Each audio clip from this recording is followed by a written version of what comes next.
Hello, American patriots. Are you a supporter of the Second Amendment? Are you a responsible gun owner? If so, then you know the day will come that you're going to need a trusted and qualified gunsmith. When that day arrives, I want you to contact the man that I trust with my weapons, Mr. Delaney Jackson, owner of Jumpin, Gunsmith, and Appraisal. Besides being a professional gunsmith, Delaney is a true American patriot. And, a little trivia for you, he's also the manager and guitar player for country music legend Mr. Mark Chestnut. So when the time arrives, take your weapons to the man who treats my weapons like they're his own, my trusted friend, Mr. Delaney Jackson at Jumpin, Gunsmith, and Appraisal. Contact information and website information is in the description of this video below. Thank you and God bless. I, Douglas Ducote, an American patriot by the grace of God, do solemnly swear to support and defend the Constitution of the United States of America from enemies foreign and especially domestic.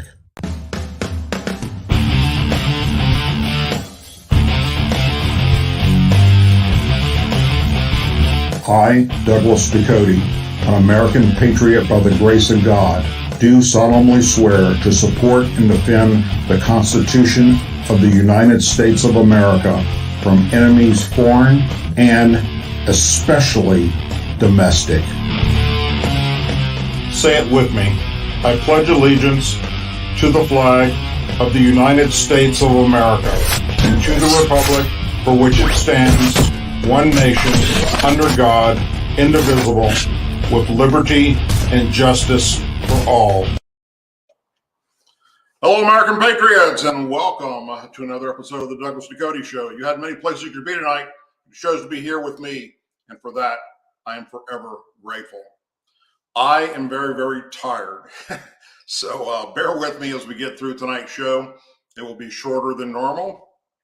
I've been on the road, been in Texas all week.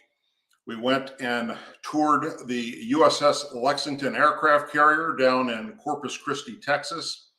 I got, I think, 3 videos up on that right now. If you haven't seen the Lexington before or haven't seen an aircraft carrier, go check out those videos. They're pretty cool. And if you're ever down in Corpus Christi, swing on by there and take a tour yourself. Also, we left yesterday from there and we went up to Houston. And we went to NASA, I think it's called the Johnson something Space Center. Basically, it's where NASA does everything once a rocket is launched. They launch them in Florida. Once they get up there, then Houston takes over and controls it. So I've got about 6 videos, I believe, that I did of the museum there that they have for NASA, that I will start uploading probably tomorrow. If I get a chance to, I'll do it tonight. But sadly, we weren't able to do some of the stuff we wanted to do while we were there. Thanks to a field trip with several schools that brought in like 20 school buses, and all these kids were lined up waiting to go in when they opened the gates at 10 o'clock this morning. And what did they do? They ran and they filled up all the trams to go to the Mission Control Center for the Apollo program. So we weren't able to go on that. The Saturn rocket that's in basically a hangar there, we weren't able to go see that. And also the current where they track everything to do with the ISS, International Space Station. So in a future videos, we will go back down there and do those things. But I still was able to go through the 747 and the space shuttle and throughout the inside portion or the beginning portion of the NASA building there, and have some really cool videos for you all to see, like I say, which I'll probably get one of them up tonight and then the rest of them throughout the weekend. So I hope you will check that out and share them with the youth. Share them with your kids. Share them on social media, wherever. The whole point of doing these videos is to allow those that do not have the opportunity Maybe it's because of work, maybe it's because of finances, whatever. If you don't have the opportunity to get out across America and the world and view a lot of this stuff, that's what this is for. I'm honored and blessed to be able to do just that, travel and bring American history to you guys. So I hope that you will enjoy these series as I go about doing them. They're in several different stages. Like I say, the Lexington, we had to do 3 separate videos for it. And today with the Space Center, I think there's about 6 or 7 of them that'll be put up. So anyhow, that's what's going on with that. I'm back now in Lake Charles, and my wife returns from France tomorrow, I think, or Saturday.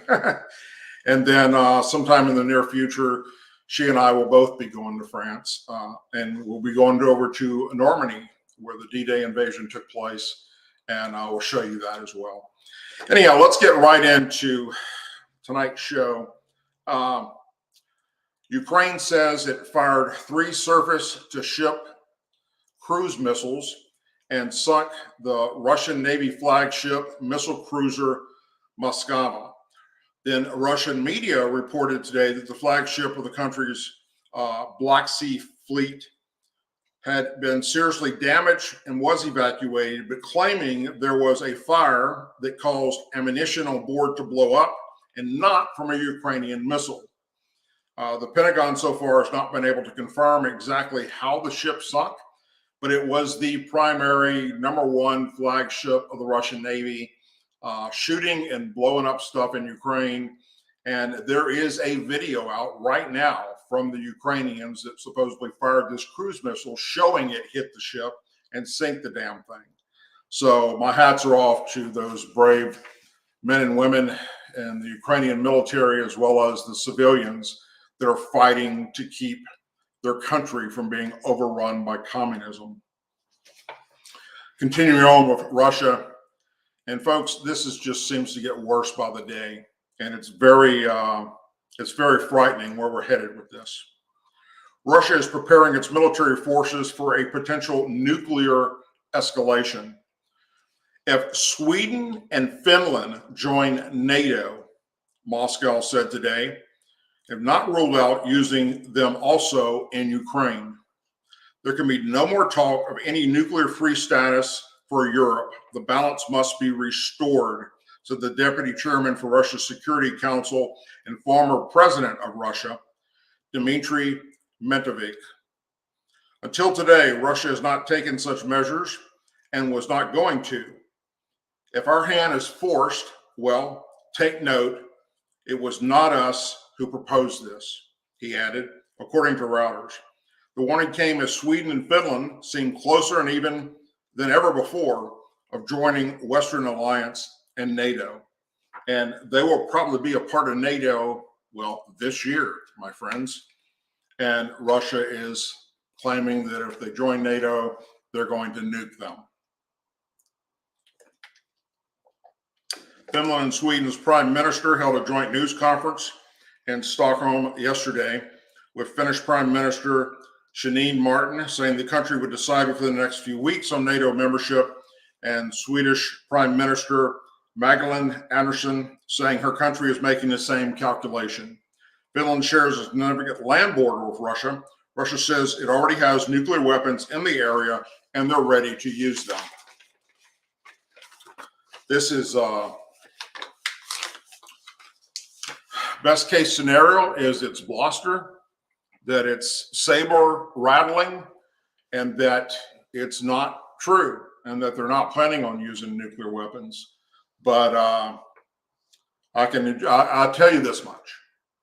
From my contacts that are still in Washington and in the Pentagon, and several that are in the military, there are contingency plans made up and ready to go in the event that Russia does use nuclear weapons against Finland or Denmark or Ukraine or anyone else over in that area. It will be an all-out disaster for all of Europe if they do this. Everywhere will be affected because the nuclear weapons of today make what we dropped on Hiroshima and Nagasaki look like a firecracker. All right, it would be massive devastation. To include part of their own country would be affected by it. But nothing would be safe. Whether it's Germany or France or Italy, they all would be affected and millions of people would be killed.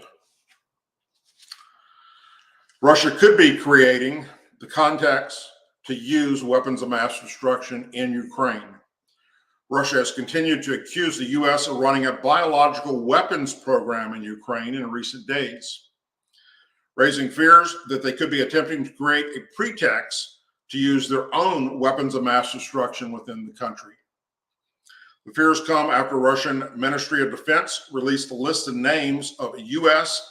and European citizens the Kremlin claims has been involved in a biological weapons program in Ukraine, with the country's chief of Russian radiologists, chemical and biological defense forces, Lieutenant General Kirivo, making similar accusations, Russian media reported.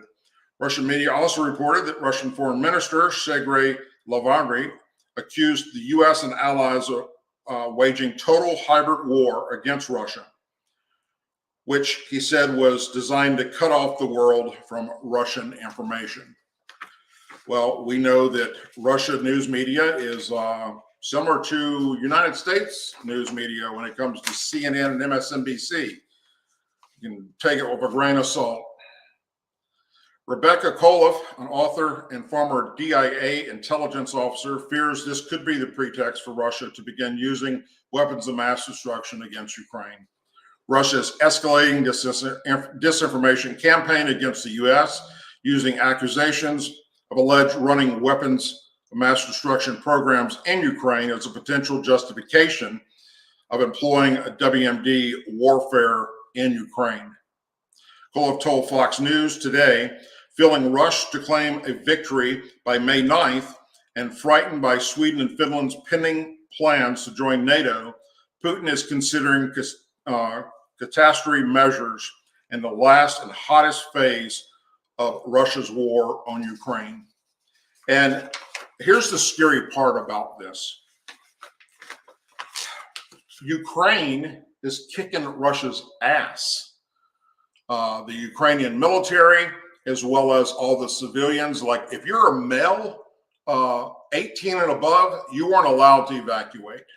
You had to stay back and fight for your country. And they did so with pride and honor and picked up arms. And they're doing everything in their power to keep their country. So my hat's off to all of them. I would hope and I would pray, and I really do believe that if something similar to this was to happen here in America, that veterans would take up arms and go to the streets and take back our country or stop it from being taken over, as well as just American patriots out there that believe in the Second Amendment and that believe in the Constitution. As far as our military is concerned and our National Guard is concerned, I don't know what if it would all depend on who's in charge at the time. Is the president of the United States. With this guy we got up there right now, who the hell knows? I've said it once, I'll say it a million times. I don't think he even knows he's president. It's pretty sad. It's kind of like elder abuse, to be honest with you, for them to allow him to continue to talk in front of a camera, because he's just not there, and it's really, really sad.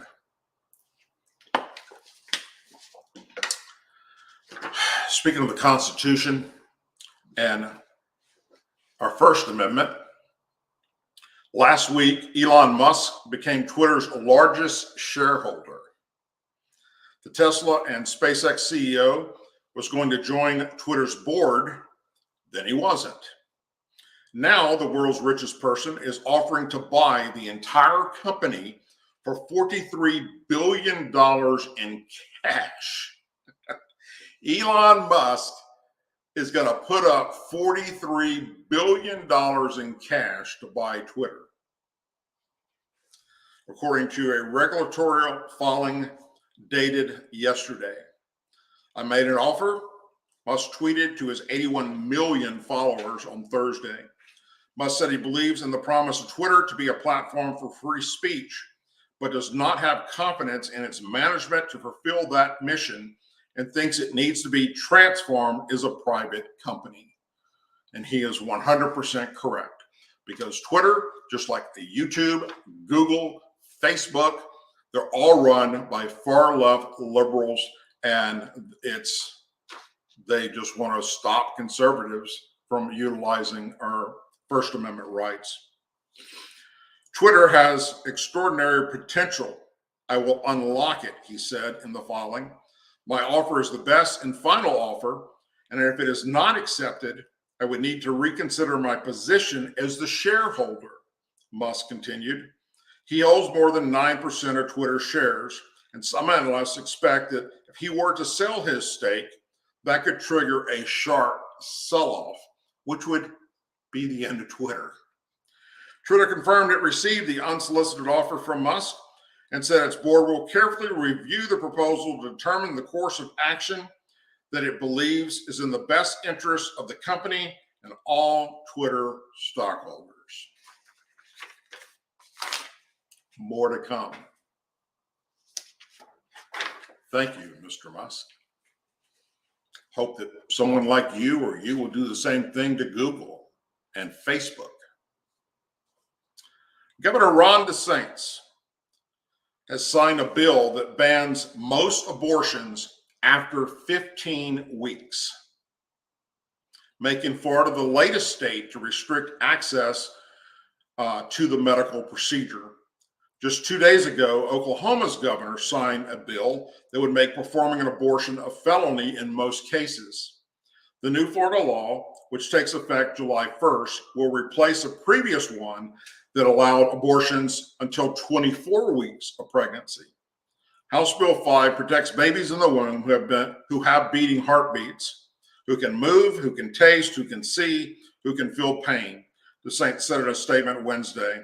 Life is a sacred gift worthy of our protection, and I am proud to sign this great piece of legislation, which represents the most significant protections of life in the state's modern history.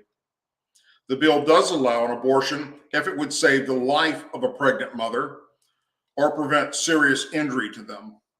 The law also includes exceptions for fetal abnormalities that are discovered after 15 weeks. In such cases, 2 doctors must sign off saying the baby will die shortly after birth before an abortion can happen.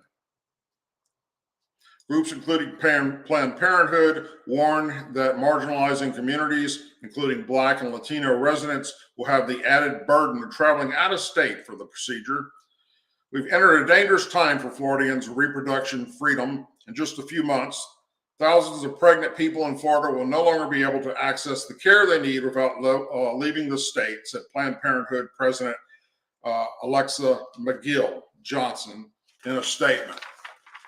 You ever thank your mother and your father for being for life and not taking yours? All you everybody that's out there that's all for abortions, you go thank your parents that you're alive today. Thank them.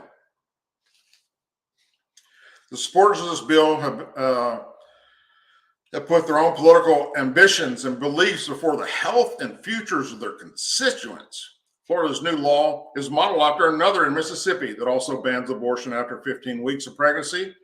That law is currently being considered at the Supreme Court, where justices in the 6-member conservative majority appear willing to uphold the law. Upholding Mississippi's law would significantly roll back or overturn the protections of Roe versus Wade, guaranteed to pregnant people. Florida's bill passed the state house in February and then went to the state Senate. In both chambers, lawmakers of both parties shared their personal experience with sexual assaults and abortions and how it informed their votes. During the House debate, Republican Representative Dana trustworthy, shared that she had previously gotten an abortion and was ashamed because I will never get to know the unborn child that I could have had. It's sometimes I have to regret every day since, she said. This is the right to life, and to give up life is unconstitutional to me. And the Senate Democrat, Lauren Book, pushed for an amendment to the bill that would have allowed exceptions for incest, rape, or human trafficking. Brooke spoke of her own experience of sexual abuse and rape. It's not okay to force someone who's been sexually assaulted and impregnated to carry the pregnancy to term if they don't want to. It's just not, she said. And if a woman or girl needs more than 15 weeks to decide, we should be able to give her that. No, you shouldn't. If you can't make that, if you were raped or by a stranger or incest from your family, and it takes you more than 15 weeks to make that determination, then you've got other problems. Florida is not the only state using Mississippi's law as a blueprint. Republican lawmakers in West Virginia and Arizona have proposed similar legislation in anticipation of the Supreme Court ruling. Other Republican-led states are also considering and implementing abortion bans more restrictive than Mississippi's 15-week model. Last May, Texas Governor Greg Abbott signed into law a bill that effectively bans abortions as soon as a fetal heartbeat is detected or as early as 6 weeks. The Supreme Court has declined 3 times to take up the challenge to the Texas abortion law. And look, it's as simple as it gets, folks. If the child has a heartbeat, legs, arms, a brain, head, it's moving around in the womb, and you abort it, that's murder. Why can't the far left get this? What's so difficult to understand about that? You're killing a human being. Here's the kicker that gets me, and the left doesn't get this. Let's say a guy shoots and kills or stabs a woman, and he's going to be charged with murder for killing that woman. Guess what? If she was pregnant, they're also charged with killing the child. So they get 2 murder convictions against them. Does that not make sense, liberals? Do we need to color this for you? Get some crayons and a chalkboard, or what does it take to get this across that you're killing a human being? Things that I just, it's amazing. And it's sad. And this story here is pretty sad too. As the avian flu rips through the United States, birds across the country are contracting the fatal disease, including our bald eagles. At least 3 bald eagles who contracted bird flu are dead, Georgia's Department of Natural Resources said Thursday. The highly pathogenic avian influence has been detected in more than 25 states, according to the Agriculture Department. In Georgia, 11 wild birds have tested positive for bird flu, including the bald eagle. Meanwhile, bald eagles in other states have also have come in contact and have the flu. Last week, the flu was detected in bald eagles in Maine and Vermont. Bald eagles in Ohio and South Dakota, among other states, have also come down with this flu. More than 20 million birds have been wiped out in the worst outbreak since 2015, which has left more than 50 million birds dead. Some of the birds have died from the disease, but the vast majority are being culled to stop the spread of the deadly disease. More than 13 million birds have been killed in Ohio or in Iowa alone, because once the bird flu starts spreading, then that's it. It's going to affect everything. Staying on the subject of eagles dying, and look, I don't care if you're an American patriot, if you're a liberal or far left liberal, if you're an American, this should piss you off. Let's just put it that way. It is a federal crime to kill an eagle. We all know that. It can result in a fine of up to $250,000 and imprisonment for 2 years. Over the past 2 decades, the federal government has prosecuted hundreds of cases of people that have killed bald eagles, as well as cases against oil and gas producers and electricity producers for violating some of wildlife protection laws, the Migratory Bird Treaty Act and the Eagle Protection Act. But there is one way that dozens of eagles are being killed every year and no one is being held accountable for it. Drum roll, please. They're killed by windmills. Clean energy, right? Windmills. They're all over the freaking place. I must have passed hundreds of them going down to Corpus Christi this past few days. They're all over California. They're all over the West Coast. They're popping up everywhere. They were killed by windmills. The wind energy industry seems to have a license to kill our eagles and lots of other migratory birds. It's not an official license, but they have not been prosecuted. The Los Angeles Times reported that 70 eagles are being killed every year by the wind turbines at Ultimate Pass near Oakland, California. A study funded by the Alameda County Commission Development Agency established that about 2,400 birds of various kinds, including owls and red-tailed hawks, as well as 7,500 other birds that are supposed to be protected under this Bird Treaty Act, are being killed every year by those windmills near just Oakland. This is such a double standard about killing endangered species. There must have been an okay from the top not to prosecute the windmills for violating wildlife laws. Windmills should not be allowed to kill our eagles, or any bird for that matter. But, you know, we want to go green, right? That's the big push by the far left. And a lot of Democrats up in Washington, D.C., AOC and Rashid Tlaib and Ilhan Omar and all those, you know, green, green, green, you know, win, win, win, everything but oil and gas.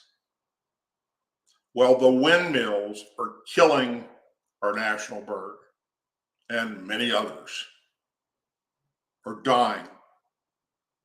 Are the windmill companies going to be held responsible for this at any time soon?